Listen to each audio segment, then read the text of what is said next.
Sasa shughuli ili isiharibike, tunatakiwa wote tuungane tarehe 29 kwa ajili ya kwenda kuchagua. Na katika hao ambao wanahitajika tarehe 29 ni viongozi wa Chama cha Mapinduzi, CCM oyee. Sasa katika hao anahitajika pale ni mafiga matatu. Moja, Mheshimiwa Rais wetu mpendwa wetu, Mheshimiwa Rais wa Jamhuri ya Muungano wa Tanzania, mama yetu kipenzi chetu Samia Hassan Suluhu.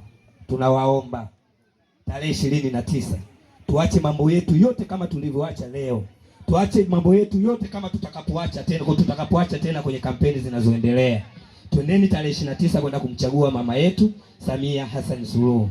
Kula ya ndio. CCM oyee. Lakini Bili, mheshimiwa mbunge wetu, alitamani sana kuwepo kwenye eneo hili na akaniambia, mdogo wangu, nenda kapambane, kafikishe ujumbe kwa wananchi, kawaambie nipo pamoja na wao, wasione kimya, ndio waone umuhimu wa mimi naenda kuwakilisha majukumu ya kitaifa, waone kwamba ninavyofanya nawakilisha wao.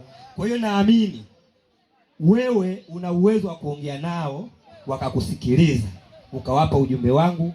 Naamini kuwepo kwa wewe mimi nipo. CCM oyee. Kwa hiyo naomba tarehe 29 kula zenu zote.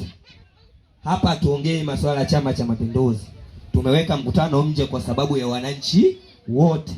Nachozungumza hapa ni wa CCM, wa Chadema, Kafu, ACT, vyama vyote vya upinzani au vyama vyote vya siasa. Tarehe 29 mimi nawaomba kura. CCM oyee. Nawaomba Mheshimiwa Nape Moses na uwe kura za ndio. Lakini pia sio yeye peke yake, najiombea mimi mwenyewe nilokaa hapa, najiombea mimi mwenyewe.